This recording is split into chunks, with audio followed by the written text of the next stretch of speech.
राधे राधे, जय माता दी मित्रों। हमारे चैनल पर आपका बहुत बहुत स्वागत है।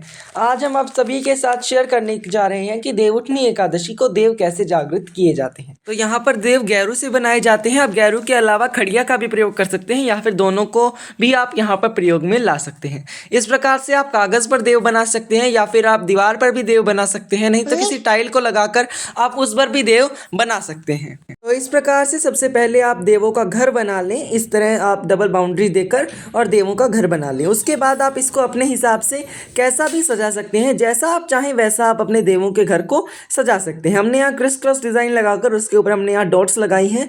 इस तरह से हमने अपने देवों के घर को सजा लिया है। आप भी इसी तरह या फिर कैसे भी सजा सकते हैं। अब हम मध्य में मुख्य देवता श्री हरि नारायण को बनाएंगे। तो इस प्रकार से हमने नारायण भगवान बना दिए हैं और उनका मुख बना दिया है। एक हाथ में चक्र और एक हाथ में हम उन्हें शंख दे देंगे। अब नारायण भगवान की हल्की सी जैसी आपसे बन पाए वैसी आकृति आप यहाँ बना सकते हैं। अब हमने इनके चरण बना दिए हैं और साथ ही हमने यहाँ पर सूर्य और चंद्रमा को बना दिया है। अब हमने यहाँ स्वास्तिक, ओम, श्री, जो भी शुभ चिन्ह हो आप उनको यहाँ पर बना दें। और इसी के साथ साथ हम यहाँ पंचदेव बना रहे हैं। कई लोग इन्हें पंच पांडव भी कहते हैं, पर हम यहाँ पंचदेव मानकर इन्हें बनाया है। और साथ ही हमने यहाँ गणेश जी को भी बना लिया है और इसी के साथ साथ हमने एक गाय और एक बछड़ा यहाँ पर बनाया है। आपको यहाँ पर एक सीढ़ी ज़रूर से बनानी है और एक तुलसी का गमला हम बनाना भूल गए थे, इसलिए हमने बता दिया है। आप एक तुलसी का गमला और एक सीढ़ी ज़रूर से बनाएं। साथ ही अष्टदल कमल बनाया है और 2 दीपक हमने यहाँ पर बनाए हैं। अब हम इस प्रकार से नारायण भगवान से जोड़ते हुए भूमि पर इस प्रकार 7 चक्र लगाएंगे, जिन्हें माया चक्र भी कहा जाता है। और अब हम हमारे घर में जितने सदस्य हों उतने यहाँ पर पद चिन्ह बनाए जाते हैं। एक मनुष्य के 2 पैरों के चिन्ह होंगे, तो आप बड़े छोटे हिसाब से देख लें, आपके घर में जितने सदस्य हैं उतने पद चिन्ह बना दें। साथ ही यहाँ पर 2 गाय और 2 बछड़ों के पद चिन्ह बनाए जाते हैं। आप 4 गाय 4 बछड़ों के पद चिन्ह भी बना सकते हैं।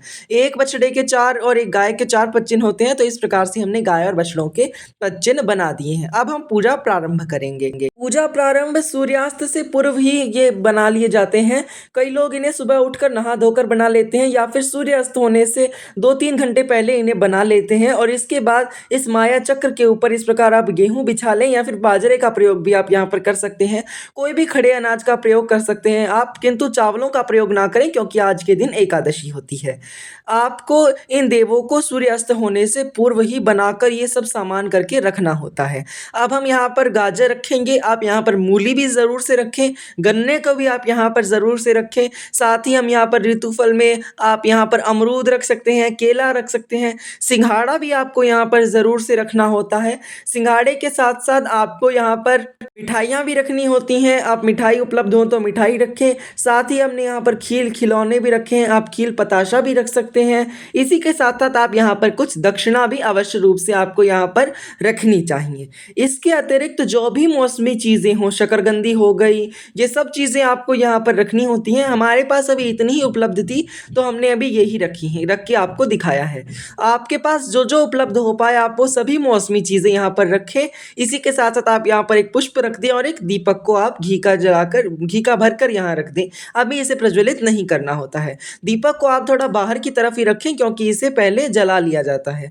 अब हम एक परात ले लेंगे या फिर आप कोई छलनी भी ले सकते हैं बड़ी सी, जिससे यह सब सामान ढका जा सके। उसके ऊपर हमने स्वास्तिक बना लिया है और अब हम इसको इसके ऊपर ढक देंगे। ढकने के पश्चात अब इसे सूर्यास्त होने के बाद ही खोला जाएगा। तो सूर्यास्त होने तक आप यहाँ पर इंतज़ार करें। साथ ही आप यहाँ पर एक लोटा जल का भर के रख दें। आप इस प्रकार से तैयारी करने के बाद अपने घर का कोई भी काम कर सकते हैं और जब सूर्यास्त हो जाए तब आप वापिस आकर यहाँ पर देवों को जागृत कर सकते हैं। तो सूर्यास्त होने के बाद देव जगाने के लिए सबसे पहले आप जो दीपक आपने बाहर की तरफ रखा था ना, हल्का सा परात को उठाकर आप वो दीपक जला लें। इसीलिए हमने कहा था दीपक को आप थोड़ा बाहर की तरफ रखें और इस प्रकार से आप दीपक को जला लें। अब परात के ऊपर आप इस प्रकार से हाथ मारते हुए घर के सभी सदस्य इस प्रकार से हाथ मारें। आप यहाँ पर चिमटा, मंजीरी, ढोल, मृदंग, शंख और जो घंटी होती है इन सभी का भी आप प्रयोग कर सकते हैं। कि तो इस प्रकार से घर के सभी सदस्यों को हाथ की थपकियां देनी होती है। सभी सदस्य यहाँ पर थपकियां दे और यहाँ पर सभी के पारंपरिक लोकगीत गाए जाते हैं। सब जगह के इनमें कुछ डिफरेंस भी हो जाता है। तो आपका यहाँ जो लोकगीत गाया जाता हो कुछ इस प्रकार से होता है, ये उठो देव बैठो देव, इस प्रकार से गीत होते हैं वो यहाँ पर गाए जाते हैं। और घंटी भी आप यहाँ पर बजाएं, शंख भी आप यहाँ पर ज़रूर से बजाएं। इस प्रकार से बजाते हुए देवों को उठा दिया जाता है। अंत में अपने गोत्र का नाम लेते हुए भी देवों को जगाया जाता है और फिर जोर जोर से थोड़ी सी थपकियां देते हुए आप इस परात को ऊपर से उठा दें और अपने देवों को आपने जागृत कर लिया है। इसके पश्चात जो दीपक हमने जलाया था इसी से हम यहाँ पर आरती कर देंगे अपने देवों की। 5-7 बार आप यहाँ पर देवों की आरती कर दें। इस प्रकार से देव जागृत किए जाते हैं। देवों को जगाने के बाद ही मंगल कार्य प्रारंभ किए जाते हैं।